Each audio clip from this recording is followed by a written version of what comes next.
Welcome to Keep Your Head Up Hockey, our show number 1 of the year, year 2. Welcome back. Thanks so much for supporting us. And of course, as always, a big shout out to our fans, our family and friends that watch us all the time, as well as our fans from YouTube. But of course, Core 4, you guys are the best. Thanks so much for supporting us and streaming our shows in your group.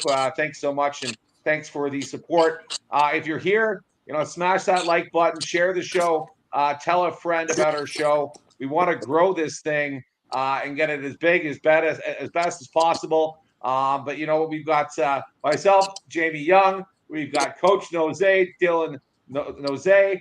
We've got Jay Bruce, the J Dog, and we've got Mr. Brendan Finch in the house. All back, all ready to rock, pumped up for this season. It's going to be a great one. But we'll get the conversation flowing. How was everybody's summer? We'll throw it over to Dylan Noze. How was your summer, brother? I can't complain. Summer in Canada, man. Everybody comes up here for the summers. It's amazing. Hot sun, fresh water in the lakes. Bought a boat this year, so I was a new boat guy. A few new experiences on the water that hadn't done before. Those fucking boat people, man, they know how to do it up. They party.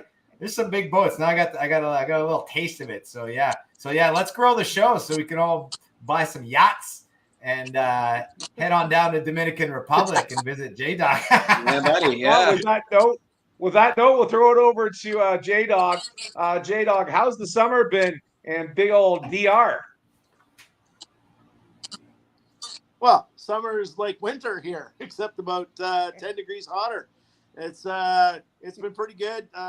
Like you guys know, I opened up a restaurant down here, and I'm actually signing a contract tomorrow with a company out of Austria and Polaris, Canada.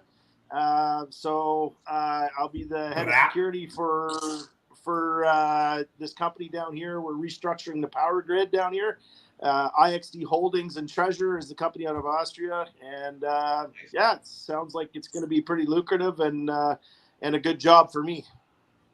Good to buy a yacht then. Looks like you're buying a yacht and giving us all a ride in the Dominican Republic. Yeah. He's buying us all yachts. He's buying us all yachts. Yeah. But yacht, and you get a yacht, and you get a yacht. How was your summer, Finchy?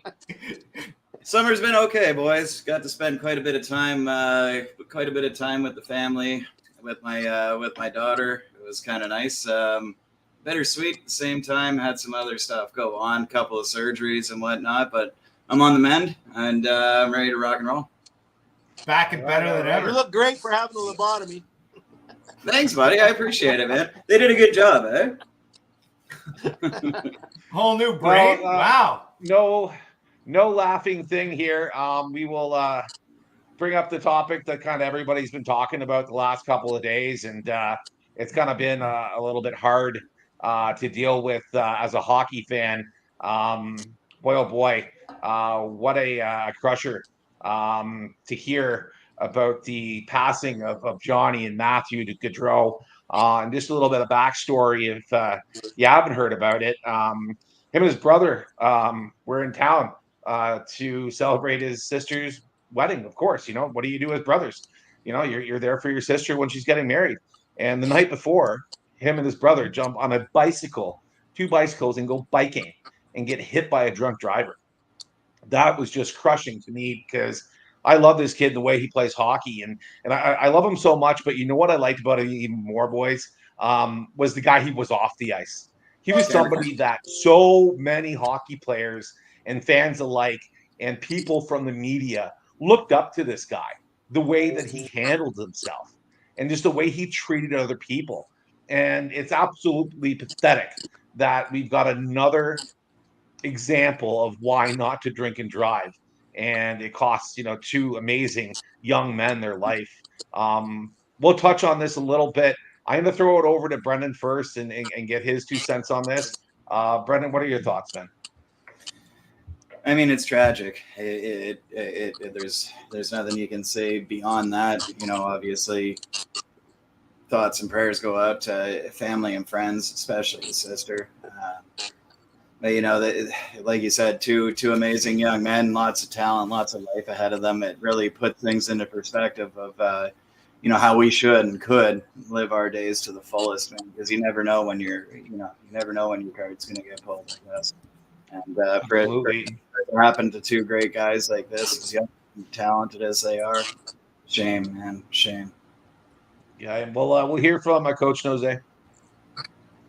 Yeah, man, gut-wrenching devastation. I know when I heard the news, I was shocked, saddened. You never want to see that happen to anybody, but such a legendary potential with this kid, hockey-wise. And yeah, like you said, we lost two great guys, and the ripple effect in the hockey community has been unbelievable. The outpouring of support has been really good. It really goes to show you, and I'm getting literal goosebumps talking about it, how tight knit this hockey community and the hockey community really is. And we're all here for each other, and we're all here to support each other. But for the wives and the children and the families, it's just absolutely unbelievably unnecessary that this would have happened. If getting behind the wheel of a car and driving and where are you trying to go, even if you're driving fast and not even drinking, like you're just driving like an idiot, and what it's unbelievable. Like, I don't know, what was it, nighttime? Like, what time of the day was it? It was like it was evening. Yeah, it was evening. dusk. So I don't know. It's tough, but you got to be careful out there too. Every time you're on those bicycles, walking, people are walking and driving or their bikes down busy streets. Like, man, it's you just never know what fucking moron's going to be on the road, either driving like an idiot or driving drunk. It's unbelievable. And Sad. we'll hear from J Dog. J Dog, what are your thoughts on Johnny and Matthew Gaudreau? Well, obviously, everybody's done it. Doesn't make it right, that's for sure. And when shit like this happens, it really makes you fucking think. And I've had friends just recently that get in their vehicle, and I tried to take the keys, and they wanted to fight with me over it. And I like to a point where he knew that he shouldn't have been driving. And when he got home to where he was, I was going in the same place, and he didn't want to leave his truck where it was. So I kind of, I got pissed off, and I actually left his house the next morning because I was a little bit pissed off because of it. And I am no saint. I've done it in the past myself, and I'm pretty sure a lot of people have. But for the most part, I've never gotten into a vehicle where. Yeah, it's tough to hear, guys, and Jay just cut out there, so I'll kind of jump in here.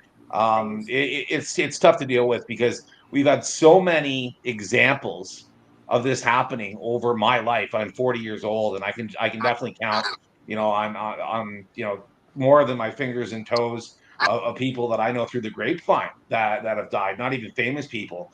And enough's enough. And this is my idea. And I know it's kind of a sharp idea and probably not one that a lot of people are going to like, but the car companies need to do something about it because not enough's being done. And, people are getting in cars still and driving while they're influenced. Every brand new car, I think, should have a breathalyzer in it. Why not? They can put all the bells and whistles in these brand new cars for you to buy it.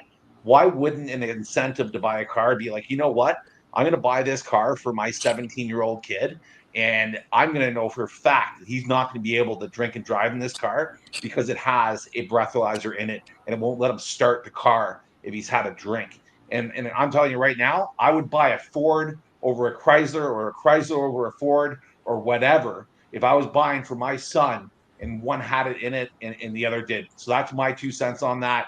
I really think that might be something that the car companies should jump on top of to prevent this kind of stuff because enough's enough. 2 young men, again, lost their lives because one idiot had too many drinks and decided, okay, I don't want to leave my car here, so I'm going to drive home. Enough's enough. It's one of those things, though, Jay, like just because one idiot has to ruin it for the rest of us, I just don't see the practicality in that. Like, you're hopping in your car, you're going here, you're going in the store, you're coming back out. Every fucking time you got to blow in this thing, and people But are it just gonna hasn't been find just one idiot. It hasn't been just one idiot, though, Dylan. You're right. It's been You're right, thousands and thousands and thousands. Listen, I'm Right? not condoning drinking and driving. I just don't think putting a breathalyzer test in every car is practical. It's 100% impractical.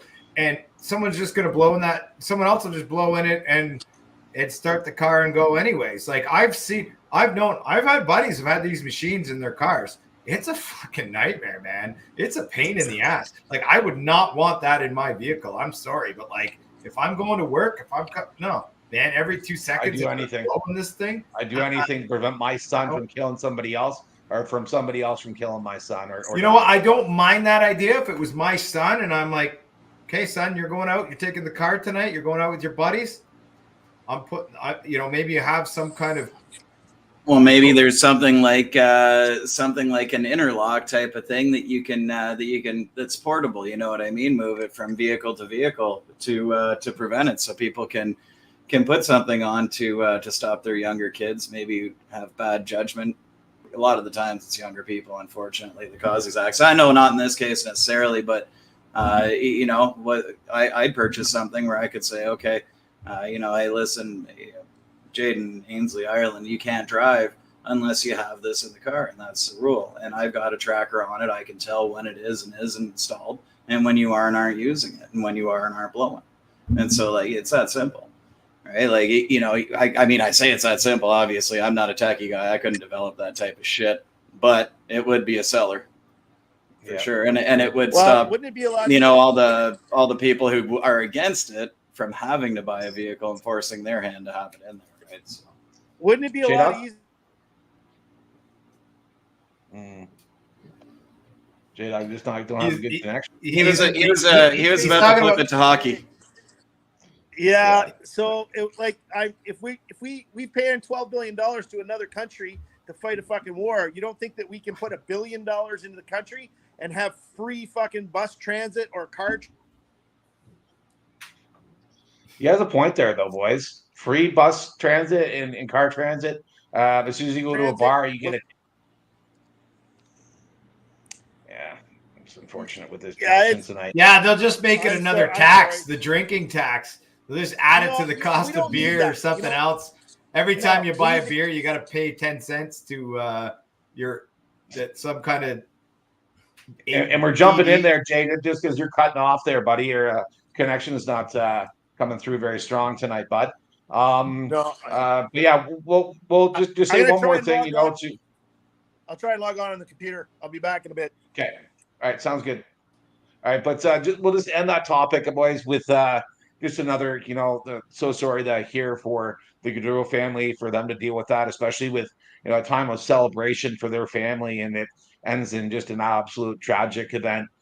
So sorry to hear that. And God rest Johnny and Matthew's soul. And I hope that the hockey community, when the season starts, really celebrates that young man, Johnny and Matthew. And I know that they definitely will.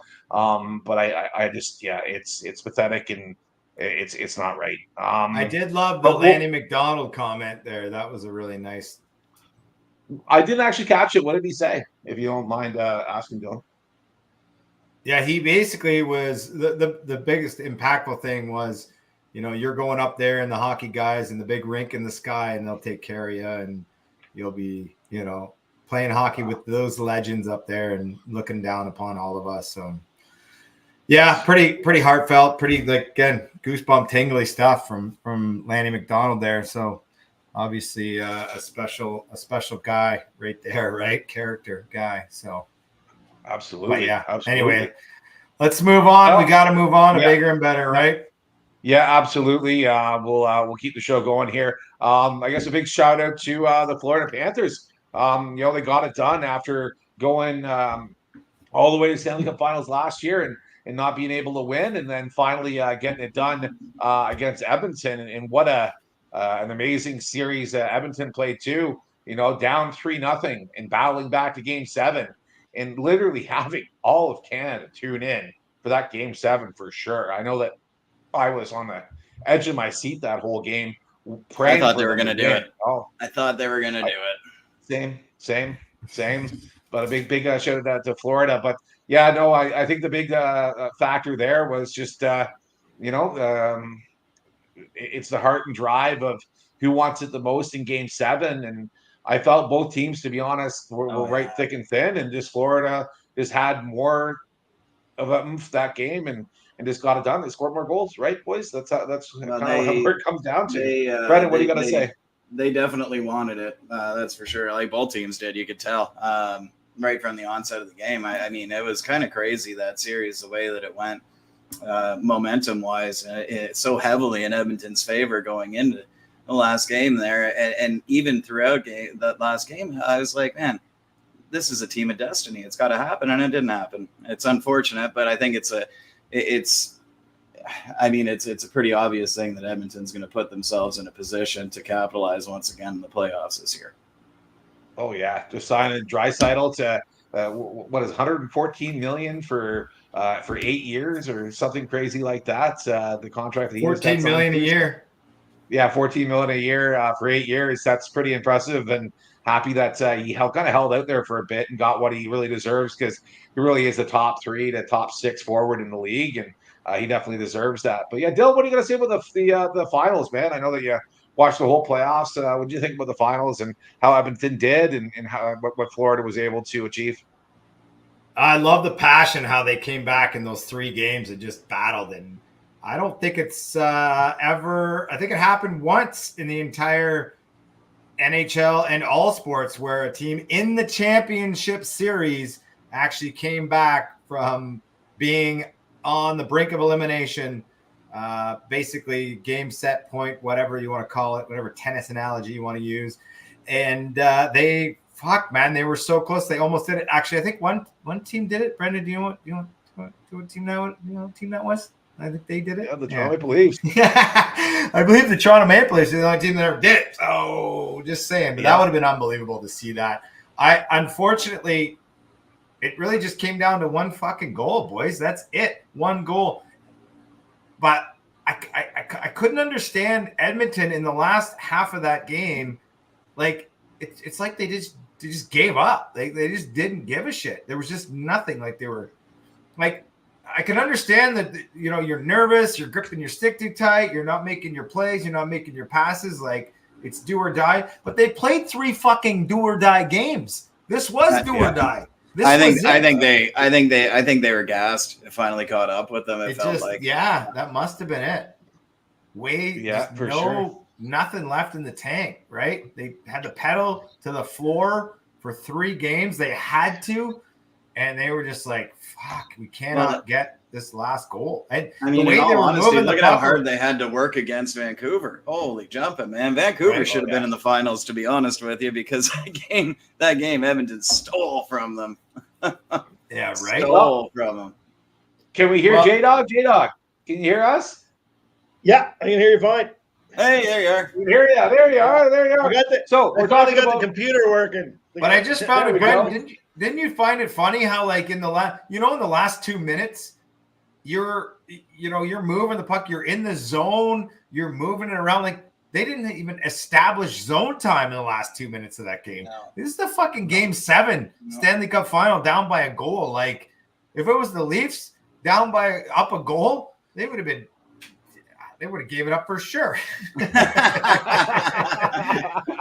I thought you were going to say the eyes, like, no, don't do it. Time will, only time dictates that, and history dictates that, and that's kind of a true statement. But we're talking about the finals, Jay. I definitely want to hear what you have to say about Edmonton and how they kind of clawed back and made it to Game 7, and Florida, what they were able to achieve. What are your thoughts on the finals?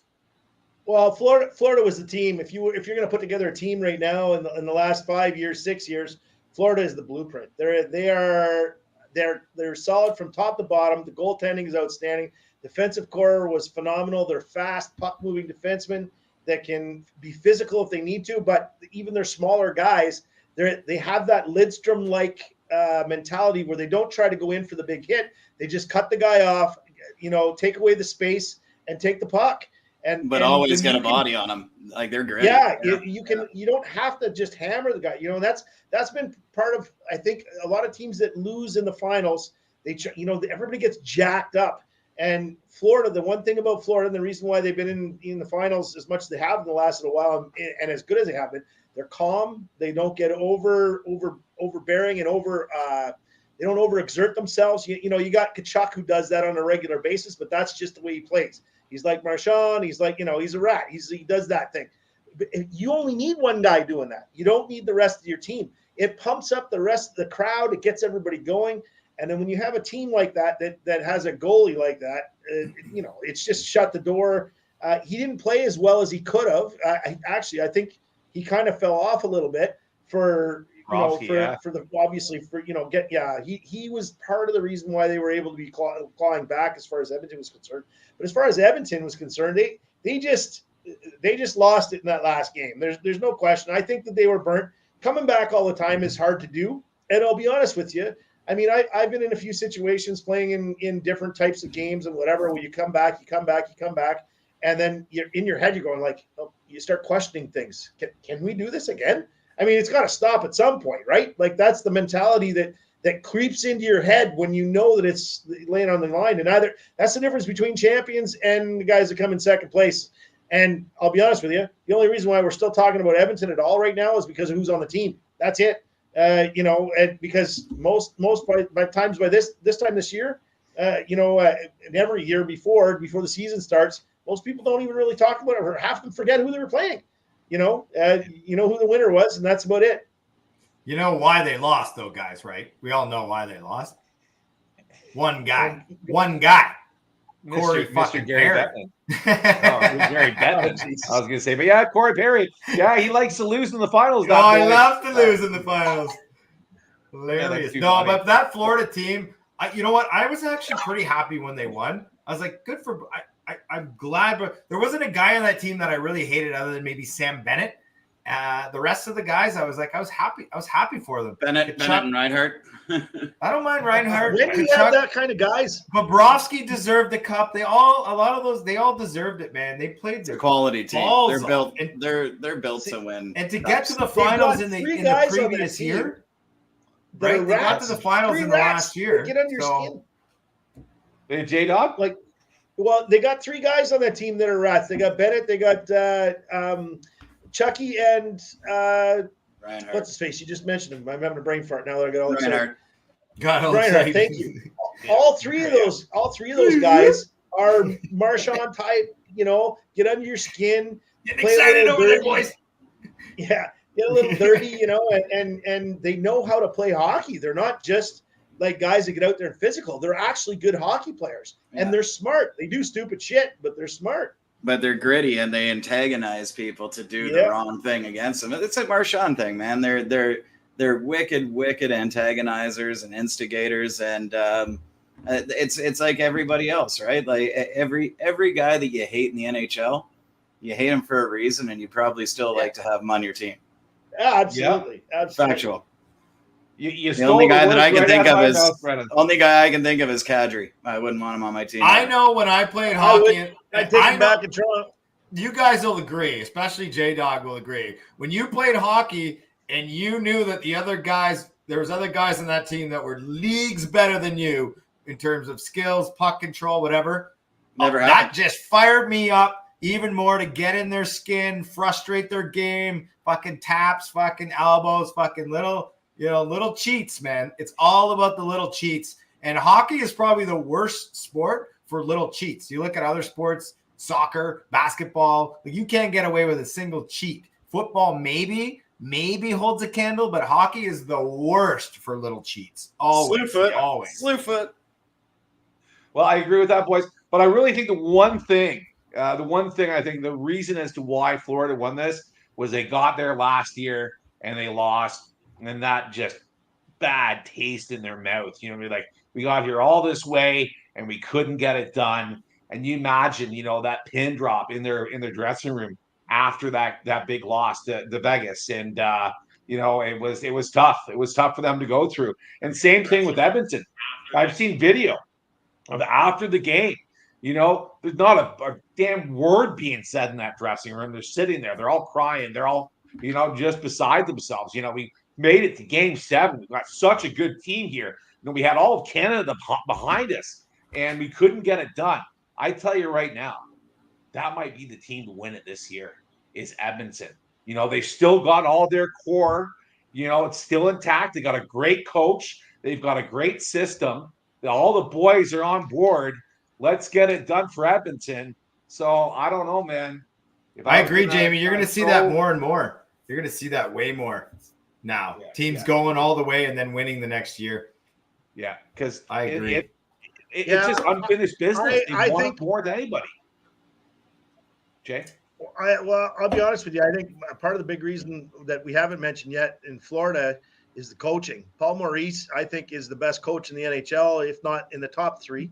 And when you lose a game and he's the one answering the questions, you're just sitting there as the loser and go, I can't wait to hear what he has to say. Because he's going to get some stupid questions, and he is the best at answering like the dumb questions. The only one better is Torts.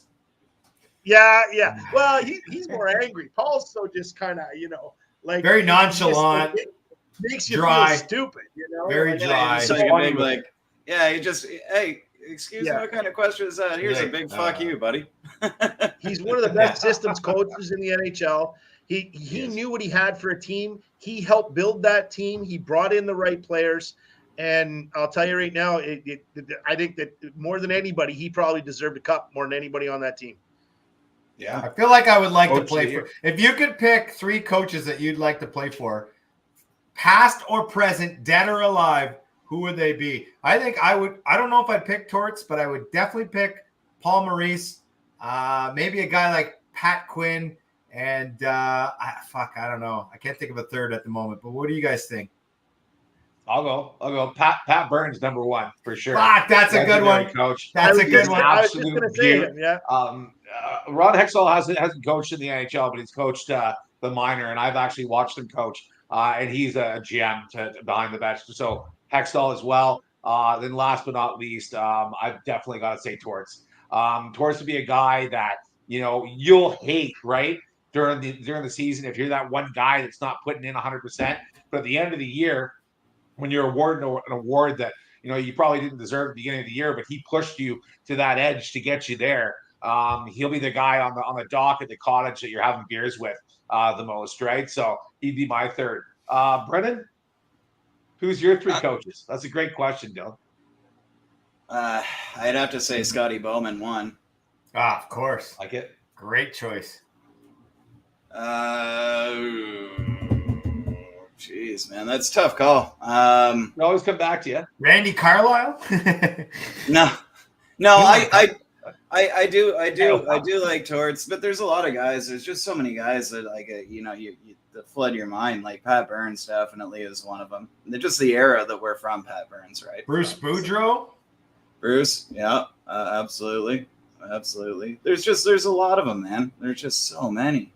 But Paul Maurice definitely one of them for sure.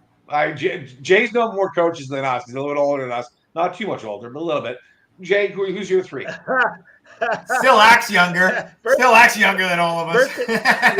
Birthday's this week, actually. I'll be 55 on Sunday. So no shit. No. Oh, come on. Have you got your AARP card yet? I collect pension. You get the seniors discount at 55 down there in DR? Are you hitting the Golden Corral buffet at 4:30 in the afternoon? Oh my gosh! Paul Maurice definitely, and I would say that I honestly would have loved to have been coached by Cherry, and and I'm having a brain fart for his name, but he was a coach of the 67s. Brian Kilroy. Thank you. That's exactly who. I have had several friends, and I'll be honest with you, I put Bert Templeton in there as well. I've seen him coach. I knew him. He was a friend of the family kind of thing. He used to come out of my uncle's houseboat, and the stories that he would tell. But just the knowledge of the man. But I would love. Who wouldn't want to be coached by Cherry though? Just listen, To don't, when you're getting ripped, you'd know you'd be getting ripped a new ass, and you would not be able to stop laughing your ass off, and then piss him off even more. You know he loves you, but you're just gonna get it because it's a story later. You know, everybody. Oh, what did he say to you today? You know, that would be just awesome. What a guy! One guy who speaks his mind like no other, right? Donnie fucking Cherry. God bless him.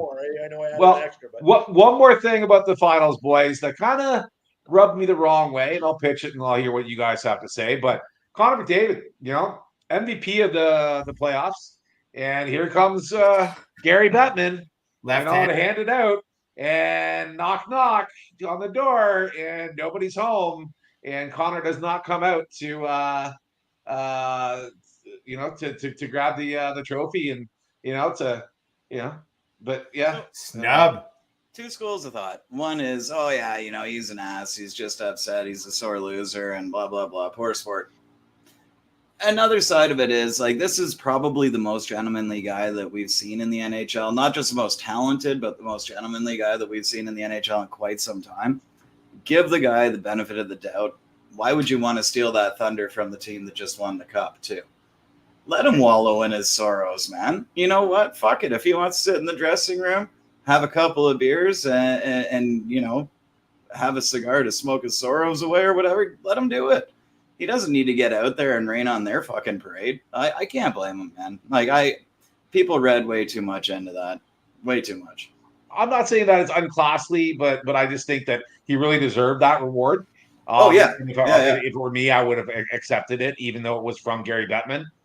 That's my thoughts on it. But I like the comment, Brennan, because that definitely is the other approach to look at that is exactly that.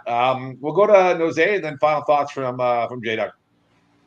I have no problem with it. You in that moment, neither of us even come close. They didn't even had a sniff at something like that. You don't fucking know. But in my mind, I'm like, I want to be with my teammates right now. I don't want to be out there. This isn't about me. This isn't about my glory. And that is more important to him and his teammates for next year, like you said, Jamie, when they're there again. And that will go a long way with the guys in that room, that he didn't go out there and accept that trophy. But I do kind of feel like he could have went out there and just humbly accepted it, because, that's a pretty prestigious award. You don't want to be snubbing that thing. Very tough call, but I still think I respect the decision. All right. I agree. I think he could have gone out there and lifted a stick like the third star on a Tuesday afternoon game. That's and just done the quick little circle, get it on. Yeah. He could have went. Hey, what are your thoughts, J-Dog? Well, I had no problem with it whatsoever. He's the leader of his team. You don't leave your team when they're at their worst, and you definitely, like we all know you knew he was going to win that anyway.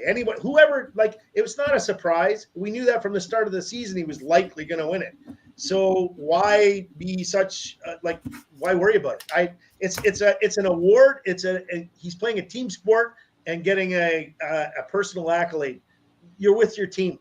Like Nose said, I don't. Well, everybody said it. I don't have a problem with what he did, and I think that the team comes first. That's the big problem. I think that no player. I honestly have always thought this. I don't think any player should have their name on their jersey. You're playing for the front crest, not the back one. But they got the money, Jay. The money sells those jerseys, bro. I didn't say it was right. I'm just saying that's what I think. Hey, Jamie, I know we already talked about Gaudreau, but I just thought of something. I have a quick question. I wanted to run it across the panel because there was some talk about them renaming the Lady Byng Trophy. So, two-part question as a whole. Where are we at with renaming trophies? Because we are talking about trophies, obviously, with the Conn Smythe. Yeah. Where are we at overall with renaming trophies? And Johnny Gaudreau Lady Byng Trophy, what's that about? I wouldn't be against it. I wouldn't be against changing a name, saying, formerly the Lady Byng, now, the Johnny Gaudreau Trophy. I don't think that, you're not going to hurt, Lady Byng's, resume or his legacy per se. I like the idea. I've heard that as well. I think it might be time to start renaming trophies after, our legacies in our lives, and maybe the ones in the 80s that haven't got named, or the 70s that really deserve it, that never did. So I'm definitely not against it whatsoever. I think that it's a great idea, and what a guy to name the Lady Byng for. Like I said, a legacy on the ice, but also more so off the ice, right? So I definitely agree with it. He did win it once. He did win it one time. He did. Did he win? did I was going to ask you that, actually, if anyone knew that. Yeah, he did win it. J-Dog, what do you think about that? Renaming trophies and the Goudreau being named Lady Byng. He's old school, man. Don't like it. We knew this was coming. He's 55 on Sunday, fuck. Don't fucking tell him to change a goddamn thing. He hadn't even changed his socks and underwear. He looks 48. Okay, leave him Same alone. fucking crusty fucking skinnies he's got on him all week. Listen to this guy. I know. I'm on one. I'm on one today. The reason why I don't believe in renaming trophies is because it's about legacy and it's about history, and the guys that the trophies that are made are named after have basically paved the way for the guys that are playing the sport now, and I don't think that we should forget that. And the only way you can keep that in like kids, like my kids that always ask, oh, why is that the trophy named that? They didn't know who these guys, and this is when they're in their teens, so like if they don't know the history, it's like we're losing enough history right now. You look at books and everything going on in the world right now, we're losing history, because everything's going computer. Your pictures, how many pictures you guys got in your house that are actually something you can hold on to? You know what I mean? So to me, this is something that I think we're going to lose, because if we lost the internet, we'd lose pictures, we'd lose our history. You know what I mean? Like that, the history of our lifetime would be gone, and the books are not being written like they were before. The history is not being kept in books like it was before. And these trophies are exactly like a book, and it's keeping the legacy of the sport alive. And I think that renaming trophies, you know what? There's not a lot of trophies in hockey, which is kind of something that I've liked. It keeps it pure. But I wouldn't be opposed to having new trophies and giving it a different reason, but like a different, different category or whatever. We can come up with, if we can come up with, everything we come up with in technology. I'm sure we can come up with a new name for a different trophy for a different reason. You know what I mean? Like I just don't believe in getting rid of the legacy of the sport. Love it. I love your thoughts, bro. Love it. Big old Brennan Finch. What are your thoughts on that, bud? Yeah, I mean, like, it's obviously trophies have been renamed in other sports in the past and whatnot. But yeah, no, I get the legacy part, and you don't want to erase history, and you want to remember your roots and whatnot as well. I get that.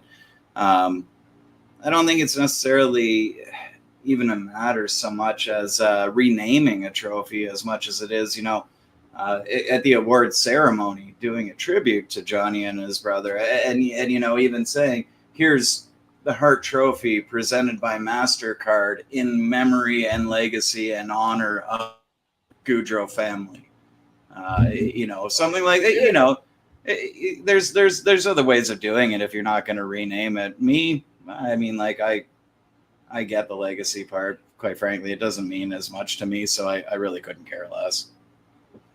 What new trophies? What new trophies could they even introduce? I never thought about it till just now. So biggest social media following, biggest dick face on the ice. Well, there is. I can name a couple. Okay. Most annoying player. You got MVP, your team. You're the most valuable person to your team as far as points, blah blah blah. But who's the heart and soul of the team? Just because you're the best player on the team doesn't mean you're the heart and soul of the team. So let's talk about Austin Matthews. The Soul Trophy like is a great trophy idea. So let's talk about Austin Matthews being the best player on his team and having no heart and getting the captaincy from the guy who only had heart on his team. Well, how about that? It was coming up. I don't know, man. Matthews was blocking shots.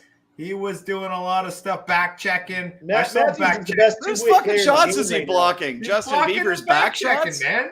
Let's Well, go. lots, Let's get right into it, Actually, boys. lots. Take a look at the stats. He's actually got a lot of. You know, Lot. It actually surprised I- me. I didn't think he blocked that many, but he's actually Marner. Sorry, I think was Jamie. the only one that blocked more.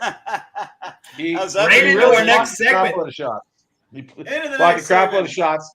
And what a great representative for the C for Toronto. Would I have given it to him?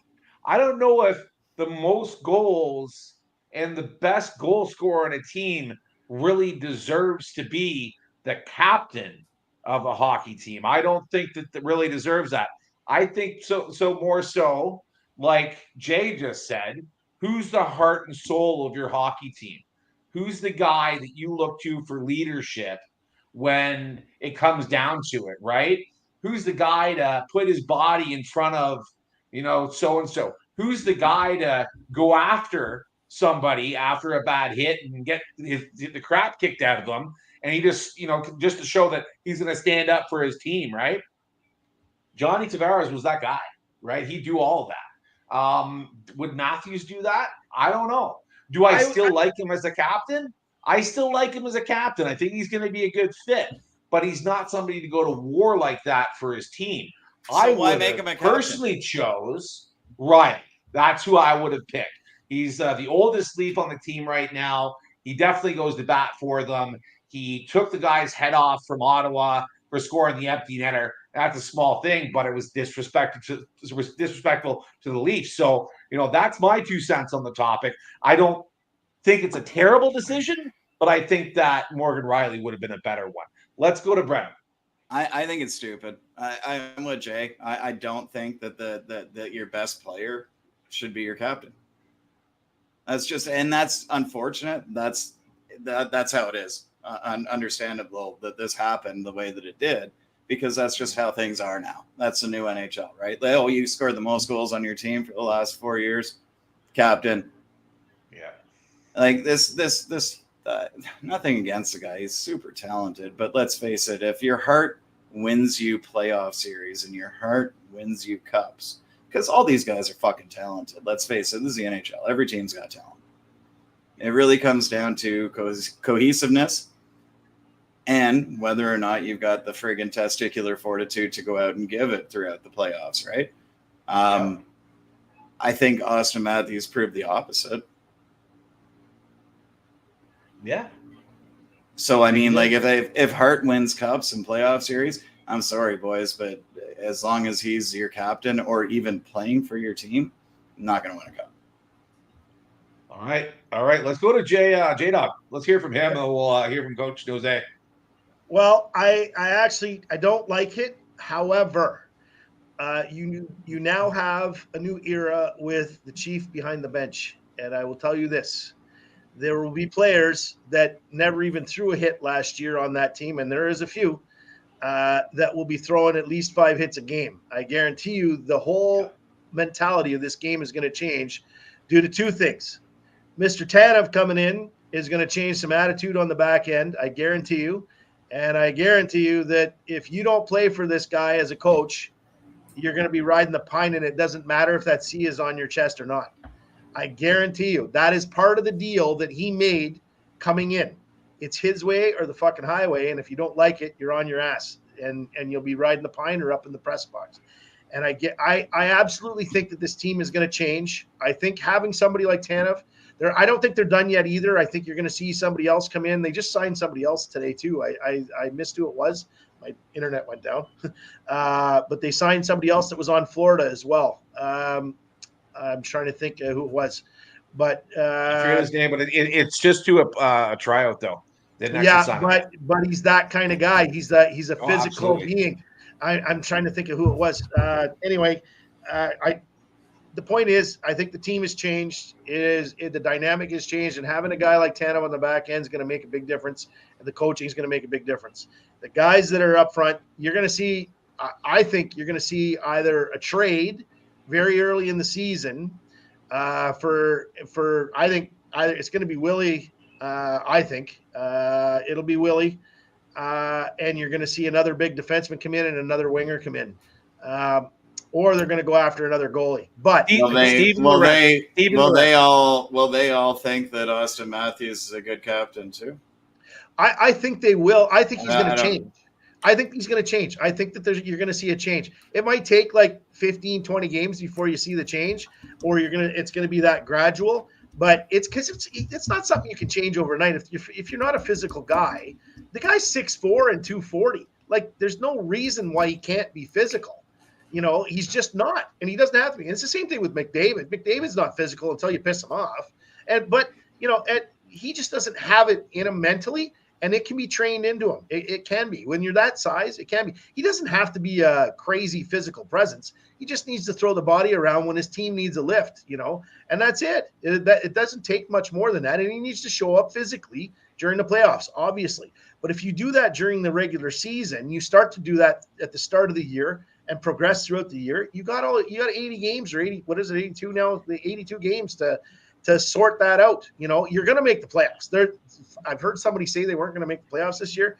They are the best team in the NHL is on paper.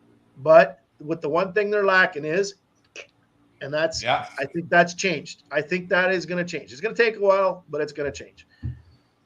All right, Coach Jose, final thoughts on the show. We're going to have a couple of last-minute things to tie up, but last thought on the show and this topic. Ladies and gentlemen, introducing the 25-26 Mark Giordano winner for most block shots by a leader, number 34, captain of the Toronto Maple Leafs, Austin Matthews. I say that like that because I'm so proud and I'm so happy that he's the captain. And I completely disagree with this Sens guy down here who's laughing his ass off.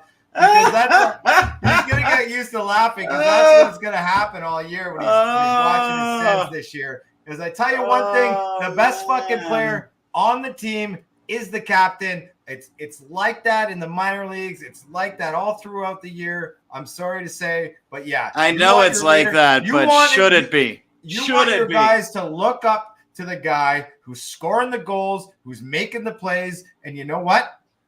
Here's the one thing we haven't considered. He's only, 26, 27? He's just been a kid till now. He's got the hairline of a 50-year-old man. Think about Crosby. And especially J-Dog talks about the physicality. Crosby was the same way, man. And now look at him. Crosby's way better dog. hairline. He's a fucking dog out there now. And he's still the captain. And he's still the leader. And he's still – what did Crosby put up? Like 30 goals last year? 40? Like he had a career year last year. So, no. This is the best choice that the Leafs could have made, and I'm so happy for it, and I'm happy for the team, and this cements him as a player for the long term. And one quick point, I know you guys want to move to the next topic, and I'm going on here, but about the coaching, I agree with you again, J-Dog. Berube is going to come in there, and he's going to be like, I just want you to do one thing. I want you to throw 3 hits tonight. 3 hits, that's it. Just show me you can throw 3 hits, knock one guy on his ass and knock 2 other guys off the puck. That's all I want from you. And I don't know if he's afraid to bench guys. We haven't seen Berube yet with that sort of in that sort of situation. But Keefe sat Marner, and it was the only time he ever sat a star player, which was fucking bullshit in my mind. Keith's a pussy. Welcome, Berube. Let's go, Leafs. So next show, boys, we'll pitch this now. It's all going to be about Toronto, Ottawa. We're going to talk about what they did in the offseason and how they're getting ready for next year. Toronto obviously looking to push back past the first round, and then also, obviously the Sens trying to make the playoffs. So we will talk all about them next show next Wednesday. But a couple loose ends to tie up here. Lee French is the first annual NHL Keep Your Head Up Hockey Bracket Challenge winner.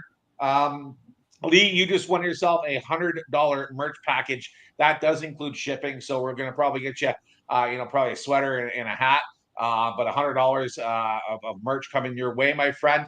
And I'll personally come by this shortly. weekend and kick you in your nuts. There we go. It's one of Brennan's good friends. Yeah, one of Brennan's good friends. But no, he did win.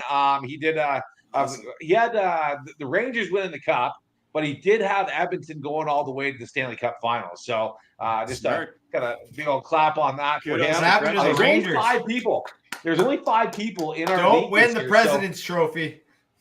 yeah, I know, right? Just bad news if you win that thing, right? So, but Lee, Don't congratulations. sign Perry. I let the Leafs get Perry. What would happen? Please do. I hope What, so. what if man. they got him and then they won? Yeah. Right. One more sad topic to bring up. Our family here, and we do call it a family at Keep Your Head Up Hockey, did lose a couple key members of our family. It was 2 fathers.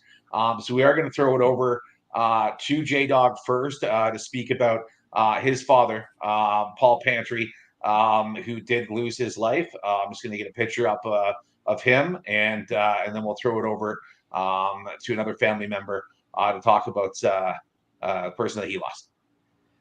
This is one of the best men I've ever met in my life. I can tell you that right now. Treated me like family from day one, and I've been with my wife for 32 years. And he's put up with a lot of teasing and ribbing and whatever else. However, he was a Jays fan. He was a Leafs fan, so he wasn't that hard to get along with when it came to the sports end of things. But he was always a fair guy. And he was the type of guy that I could go to, and if I needed some advice, I'd listen to him for sure, and then he'd come to me for what I think. You couldn't tell him anything though, right? You couldn't just say you need to do this. You have to put it in his head. And because if you did, he'd say, no, I'm not going to do that. Fuck you. And then 3 days later, he'll come to you and he'll go, I thought about that. He was that kind of a guy, So he just liked to argue with me all the time anyway. And, we had a few drinks together, and he was definitely, he's definitely going to be missed. Crusty old codger and stubborn as hell, but he was funny as hell and, just the nicest guy. So nothing but respect for the man, and definitely going to miss him. I already do, So anyway, Thanks for sharing, Jay. It sounds like a so class sorry to act. hear, man. Cheers. Here's one to him right from the boys of Keep Your Head Up. We're going to move on to another father that we had lost in this group, and definitely it's somebody I didn't get to meet but heard lots of, and I'm going to throw it over to Brennan to talk about his old man, Len Finch. This one's for you, Len. Not going to get too far into this, boys, because it's still pretty fresh. So, but yeah, lost my old man May 5th. Several illnesses. It was a long time coming. It's unfortunate to watch somebody go downhill, but yeah, Dad would have been 73 on August 28th. But we lost him on May 5th, and just appreciate the life lessons, everything that I had the opportunity to be taught by him. Such a good guy. Big shoes to fill. Taught me how to golf. Taught me hockey. Got me interested in all things sports, really. And just didn't Not teach easy. you the right team to cheer for, though. yeah, no, I did that all on my own. Dad, kids will Dad- do that. Who That- did he cheer for? Dad died an Oilers fan during Wow. the playoffs and right in the finals, and I really, really wanted them to pull it off for him. But yeah, I miss him every day. Of course you do, man. I Sorry, miss my mom brother. every day, and lucky to still have my father. So sorry to hear about the 2 men that we lost in this group, this family here. As Keep Your Head Up Hockey. But I do want to say again, thanks for watching. Keep your head up as always. We love each and every one of you, and we'll see you next Wednesday with another edition of Keep Your Head Up Hockey. Great to be Everybody back, care. baby. And Love fuck you ya. guys for making me cry on camera. Ah, come on. Well, we love you, buddy. I give you We a love virtual ya. hug. We had to do it, man. We had to give him justice and just tell him how All much of an good, amazing man. That's family. this group needed to know about your father and how amazing he was of a man. Mm-hmm. All right, we love you all. Take care. We'll see you next Wednesday.